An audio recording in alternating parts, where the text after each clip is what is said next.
Qualifiers rush, you know. It's good, but it's not core. And you want to get it maybe after you've racked up enough damage, you know, and your team has basically, you're confident that you're in the right place so that you can boost the damage output of your carry as well.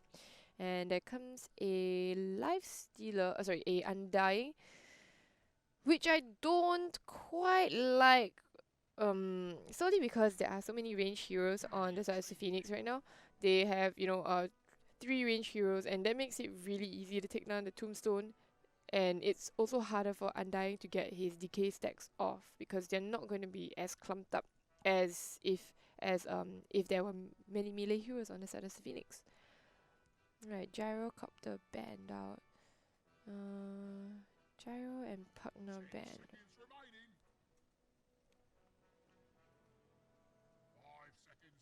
So Phoenix have seem to have like a better, more well-rounded outdraft between, like, you know, a good mix of magic and physical damage. And Valor a little bit more leaning heavily towards the magic damage side. But they will finish off their draft with a Slark. So cannot say that this is the I don't entirely like the Slark game because it's gonna be pretty tough. Like, you've got a ton of disables to deal with.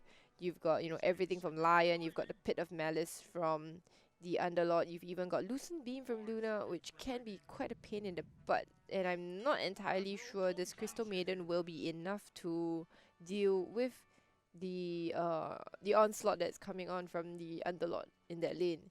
So Valor doesn't seem to have quite strong I don't think their lanes are as strong as Phoenix for sure. But of course, it all comes down to execution here. Draft-wise, honestly, I think I favor Phoenix right now. They've got a wonderful balance of magical and physical damage. I think this game kind of rides heavily on, well, the Horde, well, or who else, you know, rides but the Hordes, right? It's gonna depend a lot on Leshrac, I believe. If Leshrac does get a head start in the game, which may not be likely because Leshrac will be against a Kunkka, Leshrac may be able to run away with the game. But of course, if the entirety of Phoenix, they come together and then they are able to execute their pretty ferocious team fight, that's gonna be quite scary, honestly. So, alright, let's just get hopping into the game and I'll introduce the players to you. So, for the side of the Radiant, oh man, so we've come to the point again, right, where, see, I don't get to see their names. Okay, so their names are over here. Alright, so we got Zaveria on the mid lane Leshrac. 2 tangles, 3 tangles. Oh wait, okay, 2 tangles. Gracelyn on the Undying. He's going to the safe lane. Ah, okay, safe lane with Slark. Okay, and Slark of course going to that safe lane that's played by Crystallize. And for the Crystal Maiden will be going to off lane played by Vox. I think it's Vox.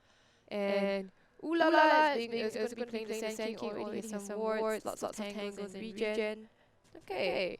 And then on the side of the Dire, we've got Kunkka, the mid lane Kunkka, Mikasa. On the Luna, we've got Skem. And inching on the Lion. On the Lich, we've got QJ. Again, no vowels, can't pronounce that. And on the Underlord, on the Underlord here. You know, I'm not gonna attempt to pronounce that, okay? We have Underlord here. Pos 3 or AFK, right? So clearly a Pos 3 spammer. Probably knows what's up with Underlord. Alright, so Sand King moves in pretty aggressively. He has quite skilled at ending the stun of the line. It's going to secure the bounce through the stun, subsequent stun. DC Sand King is not going to be able to do anything except do a lot of damage. But Luna does have a 5 tangles will chew through a couple to regen that health up a bit. Okay. The ward already dropped over here. That doesn't block the camp actually. So it will watch for any pulls and they will be able to contest this. So this interesting here that I want to talk about is that they decided to put the Undying here in the safe lane, which is Undying your usual safe lane carry. Sorry, your safe lane support here. But alright, in this case I suppose they think that the Undying is going to be of a lot more use here. and the Crystal Maiden will be will be better at pressurizing the Luna, I suppose. Gets a couple of the DK stacks off, but of course remember that Lich is a ranged hero, so it is ranged hero with a frost shield as well. So it's gonna be kind of hard for Gracie and Dying to get something to harass them. But right now she's doing a pretty good job, being a very good distraction. The Slark has already hit level 2, but the rest of them is not. But right now Grayson is going very low and is going to drop eventually. That will be the first blood going the way of FSL like QQQQ right now, pumping a lot of damage and will go down eventually to the Slark who decides to join the fray. And now, my goodness, this Underlord taking so much damage. You don't wanna, yeah, salving up here, but you don't wanna fight against Slark. Slark is very strong. Does have pounds very soon, but there is going to be the little respawning in time to dissuade them from coming in. But now Underlord wasted a lot of regen actually. Having salvaged just now and now has through all the tangles and as well Korea died actually on top lane. Valor, sorry, getting that Crystal made it Sky. Wait, how come she's got Sky now and not Valor? Hello? Huh. Okay. Anyway, getting a much needed kill on the carry actually. So Crystal Maiden with Crystal Nova and the Ring of Best. Honestly, like Crystal Maiden normally is played as your pause as your pause 5 and this is a luxury that she normally cannot afford. So I'm very like I would love to play a pause Crystal Maiden instead and you know get this ring of Best because it's just so good. Her armor and mana regen coupled with aura as well. Yeah, so even though she's like the queen of mana regen, right? She does suffer from mana problems like from the first 3 levels, I believe. Yeah, she can kind of use Frost Nova or something like Crystal Nova or something like once. Crystal Nova or something like once and she's more mana. Alright. So mid lane going slightly in favor of the Kunkka right now. Kind of expected. Now they're going to be solving up, not going to be caught up by the Torrent. But here at the top lane, they're going to find War right now, stunned by the Lucian Beam. One last hit is going to take her out. There is no more mana on Luna, so Luna's not going to be able, but instead, we miss a kill on the Underlord at top lane again. So this lane, okay, and then right now, in the top lane, Sanking goes in and gets a kill on Jinx instead. Kills going, wow, top lane and bottom lane at the same time, huh? Valor eSports, 4 is to 1 right now, 2k, alright, Crystal Maiden now getting a lot of, getting some alone time in the jungle. This isn't a build we rarely see because the fact is that she doesn't have enough mana to support. But maybe during the best days, I don't know, maybe this is something you decide like you can go for because she is quite a decent jungler. She will have to hit back though. The fact that she doesn't have enough, she doesn't have large enough mana to support this, but let's stop talking about Crystal Maiden and stop missing kills because we're getting a kill on Mikasa in the mid lane. I believe maybe Mikasa might have stepped there, or maybe Xavier predicted and read her like an open book. Ooh, regen River gonna be a big backup for Xavier if she sees it. Okay, top lane again. Lich is actually rotated top, which means that Underlord should be getting a bit of time alone to himself here. But at the same time, this Slark has kind of spiraled a little bit out of control, having a fantastic time in lane. Usually Slarks don't have the best time in lane, to be honest, because they are not quite strong laners, but this Undying coming in here to, annoy the other people, to annoy the Underlord as well as the Lich initially has quite paid off for the Slark. Slark, doing very well for herself. Gonna be very happy about it. Gets stunned up onto Luna. Luna is dropping kind of low. That's a style. Will be just fine. And now this Trilane action here. I think it benefits the Radiant a little bit more because of the fact that sorry, it's not Trilane, it's still double lane on Trilane here. And of course, Sanking has been doing a lot better than the Luna. 882 to the 12-2 of the Luna. So Sanking already almost has arcane boots as well. Why did she frost blast the main creep? Okay, they find a Crystal Maiden, drop a bit of damage on her. I'm gonna miss kill again into mid lane, but at the same time now it is the Luna who's taking a lot of damage, but the Frost will deter her a bit since Sanking still hiding in that sandstorm. They do see him for a bit, because of the sentry below here. Will they spot the sentry? Come on. Sky? Crystal Maiden? It's just here. Look. Look, on your left. No? No. In the end, the sentry gets taken down here, unfortunately. That's Fuse Batman and it picked out actually. Oh no, we get picked up by the Lich. Crystal Maiden doesn't quite have her tranquil boots here. It will be quite an issue. This ward is going to spot them out. They're going to know that the Crystal Maiden is here. The stun in from the Sand King here is going to go, and they're going to be able to take down the Luna in the end. At the same time, well, it is the Slark game here, getting a kill on Khaleesi, that Underlord. So Slark has already hit level 6. Oh my goodness, level 6 at 6 minutes and a half. That is terrifying. So it is not the Leshrac who's actually run away with the game, it is actually the Slark on top here who has gone crazy a little bit. Alright, okay, so wait, going back to mid lane again, you see the Kunkka going in, gets the bolt out onto Zevira, but Zevira is still very fired up and be just fine. Ooh, but the last Tidebringer from Mikasa will bring her down eventually. So underestimating her power there, did get a bit of damage onto that tier 1. But Mikasa will be very happy with herself, having picked up, having been 2 levels ahead of that pony. So all the lanes from the Radiant doing pretty well, except for Leshrac. So I think it is on, maybe not so much on the Leshrac. Kunkka is a very strong mid laner, of course. But now perhaps the game will be on Slark to do something about it, And let's see if Slark is able to carry the game. Already has the Wraith Band, Phase Boot 7 minutes in. Now it looks like this. Okay, it seems like they were trying to go in aggressively onto the Luna, but Luna has a lot of friends in the neighborhood. Sand King doesn't quite have the same number of friends. There are so many wards honestly blocking, protecting this top lane here. They really want to make sure that Luna is having a good time, but Luna isn't quite having a good time. And now they're gonna find the Sand King right now. Gonna pull him towards, hex him up as well. Nothing much the Crystal Maiden can really do to dissuade them, but Sand King goes back in, gets the stun onto 2, deals a lot of damage, and right now Inchik will be going down instead. And QJ also dropping very, very, very low. Oh my goodness, Ikomon on that. Wait, Ulala or Ikomon? You see the names are different, right? Okay, so on that Sand King, and hello, goes in onto the Luna right under the tower, and well, that was completely calculated. Luna thinking that she was safe under the tower, but not at all. And Sand King is so far ahead, gonna be building that veil.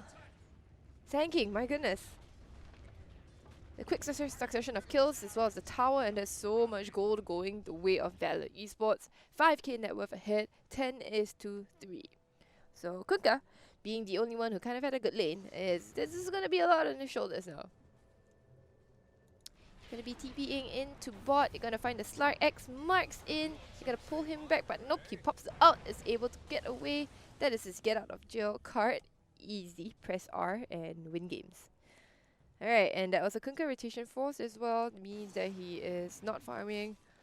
What will the Kunkka be going for, honestly? There seems to be so much that he needs to get in order to make something work for his team. The Sand King is an absolute menace on the way to the Veil of Discord, and the Luna is just level 5, suffering very, very severely in terms of levels, and the fact is also that there are no stacks in the jungle. Stacks is usually what Luna can take quite easily, and yeah, no stacks being made at all by any of the supports.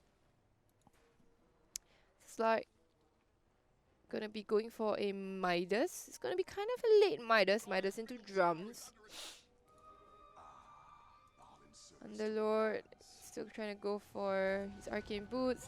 Stun on the Crystal Maiden means that Crystal Maiden already got the rune actually, and she is level 6 as compared to the, oh my goodness, okay, actually Mikasa going down immediately right now to Zevira as well as the Sand King. Sand King doing so much work to get the stun onto the Underlord, but Underlord is going to take down eventually. Yes, one more tick from the Pulse Nova is going to take down the thing, but oh my god, it looks like Leshrac himself will be going down. They try to get the Lion, but they'll get the Lion in return for the Leshrac, so not entirely worth, but then again, they are 7k net worth ahead.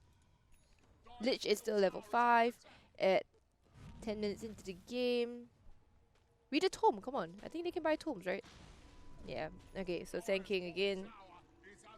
And Crystal Maiden leveling out at level 6 again. Again, it's not something you commonly see because Crystal Maiden doesn't quite have the mana to support. She kind of has mana for maybe 2 spells, but definitely not the ult.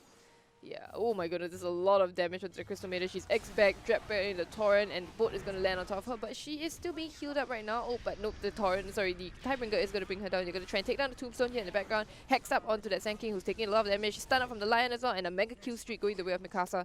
Mikasa keeping it together for her team, you know. Do they get the X? No, they cannot see the high ground, and now Slark is waiting on the high ground, goes forward to Mikasa, but Mikasa is super ultra strong. At the top lane again, Zavera on the left right taking down the poor Luna who just wants to get some farm. Leap forward from the Slark, not able to get anything. Wants to find the Lich here, and will eventually get it with the Dark Pack. Will she be able to get any more? Undying is in the background, just, you know, okay, dancing away, doesn't matter.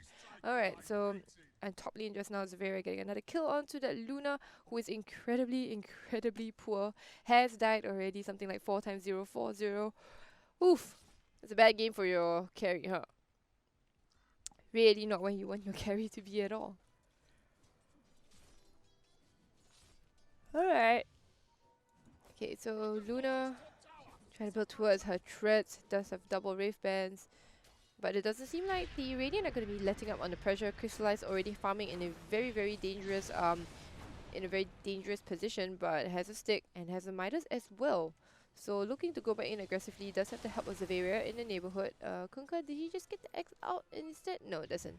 They're gonna move forward instead. They haven't taken any towers, mind you, whereas all the towers on the side of the Dire have already gone down. So there is a lot of income, there is a lot of money on the map that the Dire have yet to take actually. So. But can they make any moves? This is really on Mikasa, honestly. Mikasa really has built a Crystallis, so will be able to one-hit KO the squishier supports, or rather the squishy people on the side of the Radiant, which include the Crystal Maiden and the Leshrac. Alright. So the stun up from the Sand King is going to catch out the Underlord. Underlord does drop the pit as well as the Firestorm, but it's going to go down eventually. And at top lane again, fights happening off of the prelates up here. Sorry, not top lane, but on top here, it is Zavera getting a kill onto the Lich. So even though they're pretty split up, the fact is that they're very strong on their own right, and it doesn't really matter. You can get pickoffs left, right, and center. Leshrac already has a Yule Scepter. Kunkka has been kind of caught out here. They use him down, they drop him down, but the stun kind of misses, but no Sand King stun doesn't quite miss. And Lion is going to get a beautiful double stun on the 2 people. But Mikasa, my goodness, copying so much damage. But at the same time, the poor Leshrac will go down.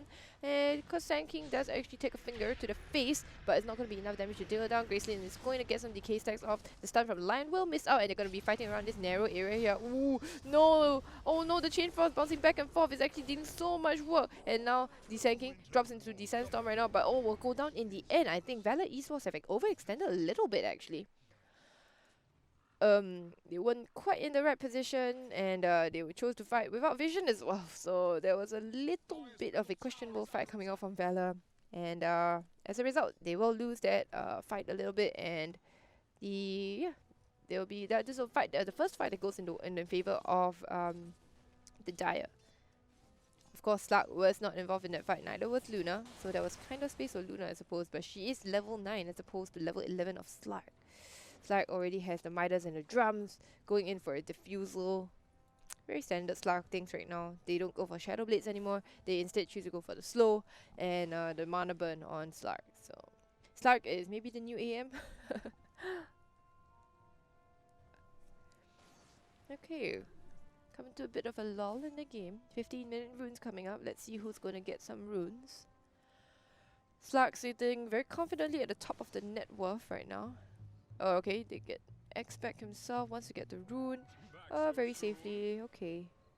They don't see this ward here though. This ward here is watching them farm, and they know that the Dire, are positioned mostly in the offlane jungle, so it is free for this side to take, and that's the reason why Slark is going in so aggressively on this side here. Slark already has 1 Blade of Alacrity, and now the Dire will be rotating forward, and they'll smoke, but right under that ward, and Slark is completely knows what's going on, will be able to run herself away very quickly. That's her friends in the neighborhood. They're gonna see if they want to turn this. Yeah, the Undying is here. drop a couple of wards. Okay, looks like a fight is going to break up here. They're going to look at the Luna farm for a bit. Underlord is in the region here. Gracely moves in aggressively. They're going to go instead onto the Lich, who immediately disappears. Luna drops the ultimate as well, but to no avail. She just completely disappears and they all collapse on top of their Underlord. That's a 3-for-nothing kill. Oh my goodness. Alien though, or Crystallize, that Slark on a mega kill streak already. I don't think the Slark has died at all. Yeah, 5-0 and 1, has not died since the game started. And yeah, the highest net worth hero, Mikasa, not quite there to take the fight. Still building in towards that Daedalus right now, trying to get more damage into the team as possible, but I don't know if she'll be tanky enough to tank through the damage coming out from this Slark and the Leshrac.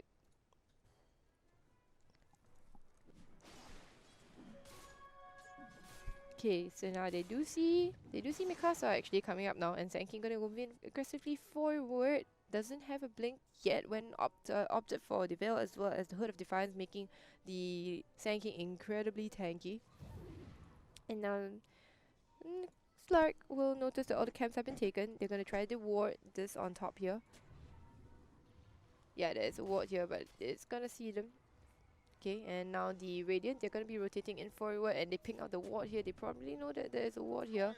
They will take out the ward in the end with the help of that Quelling Blade, which does not reveal. So, pro tip you guys, if you want to de-ward while you're smoked, okay, you just need to use a Quelling Blade. Or Battle Fury, you know, to get the de-ward off. Alright, so they're not going to be able to find anything much down here. They do drop another sneaky ward here that's harder to de-ward, because normally when you place the sentries in the middle here, it doesn't quite reach this part here. So another gank could be avoided, and now they'll be turning their sights to the second last tower in the game here, this offlane tower. A little bit useless, but you really want to get this tower, honestly. This is more important, but you know, eventually you want to get money, you want to get the money, free money, right, out of the map. Severia, very brave in front right now because she knows, she's very confident that her team will be there on the high ground to back her up. Instead now, Sanking finds the Lion but gets hacked and stunned up as well. They're going to catch out the Lion and take the poor Lion down first, but now Sanking will be going instead onto the rest of them. The Chain Frost is going to bounce back and forth, but not dealing as much damage as the previous fight, and now the Leshrac is going to come in and do a lot of damage. But Mikasa does have the Bolt Run buff. They're going to go instead on the Underlord here, and Underlord will immediately go down really quickly, but the Slug does go down in the background. Mikasa now trying to do a lot of damage, is slowed down, has no more friends in the neighborhood. Luna is just farming away, so that will be the end of the fight. That was a 4v5 fight. They do get the Slug in the end. A mega kill streak going the way of Mikasa. There's a lot of money going to her, so she should be quite happy about that. But that will be a tier 2 down for sure. They're going to be pushing in. There was space for the Luna, but really, what can Luna do right now? She does have a Morbid Mask, and that's about it. She's going to be running in immediately towards the BKB. And that's definitely the way to go, you know, with the state that, with the way that the game has been going. Her team has been performing very, very poorly. All the lanes have been completely lost except for Mikasa's lane, and Mikasa just died. So it's not gonna be too bad. It's not gonna be too good for the Dire actually. And again, you know, I mentioned things like, you know, when you have the Lion as well as the Lich, yes, sure you got strong lanes, but the fact is that you're very, very squishy, and it's going to be very easy to take, you know, especially with Slark, who doesn't care about your disables, doesn't care about the fact that you have defensive items and all that. So, yeah, Slark just completely eats them up and turns them into, you know, fish food for him. Alright, so now instead they're gonna go, but look at the bot lane right now, finger to the face of their Sanking, where Sanking is still super tanky. Remember having you gone for the Hood of Defiance, and now instead there's a lot of damage coming out. The Luna will drop first instead. Severia dealing out all that damage, you know, the Dante magic pony. Well, okay, the Sanking does go down in the end. The physical damage is too much, and now why? Crystal Maiden should get yourself out of there for a bit. Gracelyn taking a lot of damage, but you know, will heal herself up with the Soul Rip, and the zombie is being so problematic for all the heroes here. And oh my goodness, there's so much damage. Slug is gonna come in, do some janitor Dota and clean up this thing. This is Tombstone on the high ground MVP, by the way. Dire were just not able to approach at all. Severia does trade her life though, as does that Sanking. And remember that Sanking is, she did very, very well for herself in the lane. So you don't want to be giving away that lead, but at the same time, this is a 15k net worth lead here, okay? With basically just about every single hero on the on the Radiant being in the top part of the net worth, except for the Undying, okay? And Mikasa's the only one valiantly trying to hold on to that 10k net worth that she has. Alright. Now that all the outer towers have been taken out. Oh, found the Luna. Okay, gonna go forward. Oh my goodness, that first hit so much damage. Sand King is just gonna stand by, watch that Luna die as well. And ha! And the pinks come out for Roshan. Dire has absolutely no vision on the map. If you look at this is all the Dire sees, you know. Okay, whereas the Radiant, they do see a little bit more, but they've taken down all the towers, you know, on their side. You see all the towers are still standing, so it's gonna be an easy game for them. Stun, and they're gonna deal with the big man. Now Leshrac has an Aeon Disc, so that's gonna be really helpful in you know, dealing with the burst damage coming out from Mikasa. And yeah, so I think we should see Zaveria dying a lot less this time. On that Leshrac. Leshrac also has the regeneration rune, gonna be very happy about that. Crystallize already down. Oh my god, 8 permanent agility. Going for an S and Y. I do like that pickup actually, you know, just to further that lead. Aegis going the way of Slark, no surprise there whatsoever. And now bot lane, Mikasa trying her best to push in the lane. Gonna get a torrent out as well as the oops. Mistimed it a little bit. Not quite able to get the Tidebringer, but we'll do so right now. So that's gonna be, you know, a little bit of damage down into that bot tier 1. Who is still standing at 22 minutes in the game. That's quite unfortunate. And now they'll be pushing up high ground, I believe. Okay. Now let's see what the Dire can really do to defend this right now. They probably got to take down at least the Leshrac first, you know, but Leshrac with the Aeon, this is going to be pretty difficult, as well as the Soul Rip actually. Oh, but still okay, in the end, the Aeon this just get procced. So that's going to be on cooldown for a bit, actually, 100 and, how long's the cooldown? 115 seconds. So now the pit also being quite annoying. Oh, they get the Hex onto the Slark, as well as the X marks the spot. They're going to go in, but Sand King does get the counter initiation. He gets a stun on 3. In the end, Turret drops the Sandstorm in the background, but at the same time, there is a sentry down there looking at them. So they're going to drop down the Chain Frost. Is going to do a lot of damage, but Slark going crazy in the background, taking down the Underlord. Underlord does have a buyback. Is opting not to use it yet. Instead, I think they will be just giving up this lane of Rex, maybe? Because Slark is so incredibly strong. Oh, wait, Underlord does buyback in the end. The regeneration rune is popped by Leshrac, so Leshrac is going to be quite happy, back to full health again. They get caught in the pit of Meleis, the two of them. But at the same time, Slark is dealing so much damage. But the Sandstorm, so the Firestorm is dealing a lot of damage. Slark will pounce away. Does still have the Aegis, going to move out to regen a little bit. Now Mikasa caught in the background right now. Who is caught actually, because it's a Sand King who is stunned up and dealt so much damage. He's feared up as well, but they're going on to the Lich. And right now, the double stun again. Mikasa is going to drop kind of low. No, does have the run buff. And instead, it's Zaveria who will drop. But nobody will be able to clean up anymore. Graceland is pretty strong, pretty big on that Undying. Okay, so Slark is opting not to go. They will take the lane of Rex. Not, you know, having taken down a couple of lives. Now Slark is going to go for Mikasa, dodging that torrent beautifully. And they retreat back into the jungle. Sorry, into the fountain. So there is a lane of Rex. Zaveria does go down, you know, having had that Aeon Disc procced pretty early into the fight. So okay.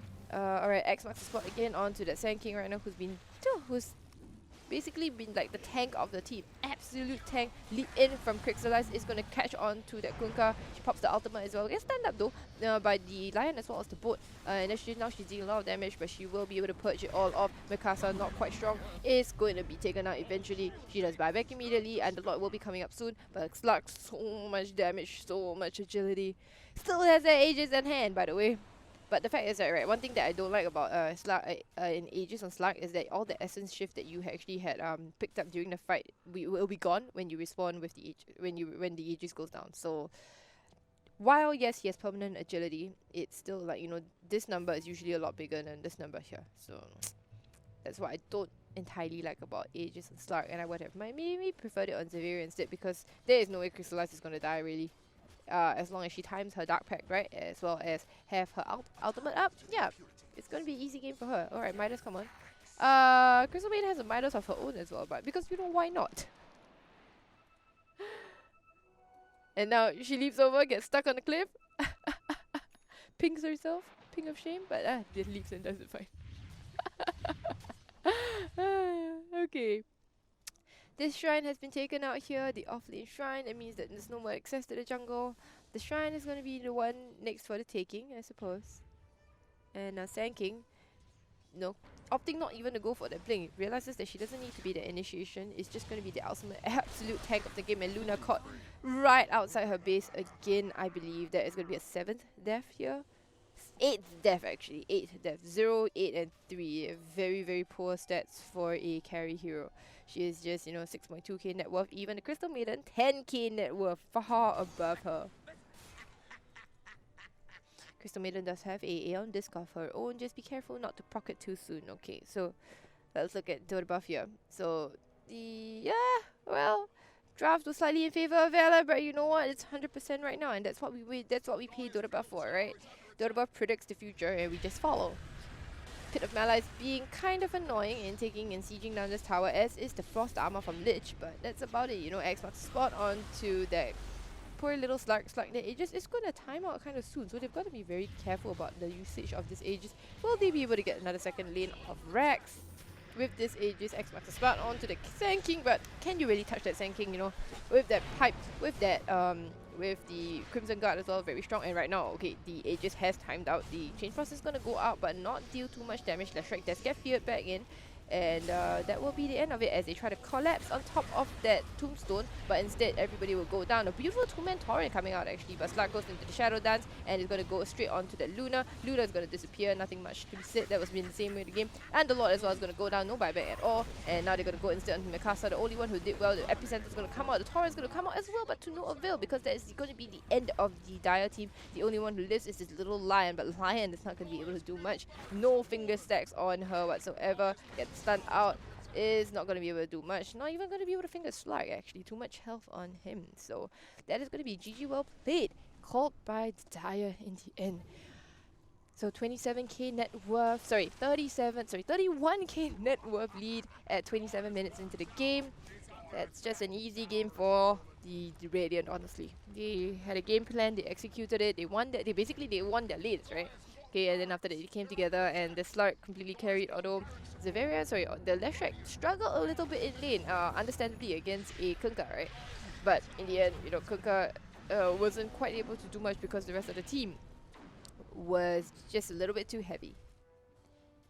Alright, so nothing much to be said about this game. While I did like the Radiant's lineup a little bit more, I think that I did like the Dire's lineup a little bit more. I think the Radiant just executed their draft a lot better. So the 4-star forward from the Underlord, and Underlord kind of tanky with that pipe, but it's still going to go down in the end because it's Slark going crazy in the fountain. It's going to be fountain diving for a bit, pops the BKB, as well as the Shadow Dance going to leap right out and be just fine. 28 Essence Shift right now, going to cut through. Okay, you use the tombstone to cut the trees actually, and now they're going to put the zombies in.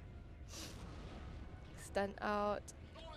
Alright, this fountain fishing is not cool, man. Alright, GG WP is called. And 28 minutes game. And Valor eSports make quick work of the... Oh my goodness, okay. So Valor eSports made quick work of the Dire team right now. And they will be... And Valor eSports will still remain 10:1 right now, 11:1 actually. So they will still maintain their position at the second top, I think, almost near the top of the table, near the top of the table, And yeah, if you just want to take a look at the graphs over here for a bit, yeah, the story basically that steady-ish progress, the improvement from in net worth as well as gold, leading the side of Valor eSports. FSL didn't really stand a chance at all. Luna was unfortunately never ever near the top of the net worth, always below the 50th percentile in terms of net worth, and she never really quite took off at all. So they did have strong lanes, but in the end, I think it was Valor eSports outplaying them in terms of skill.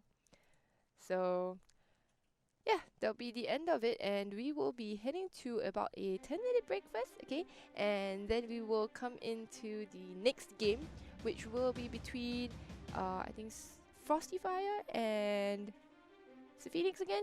Yeah, Frosty Fire and SPHOENIX, that's right. So SPHOENIX are going to come back and see if they can prove themselves against somebody who's not quite near the top of the table, but is looking to be, to get there. So let's see if the next game will be a little bit more even and maybe a little bit more exciting. Okay, so I'll see you in about 10 minutes time.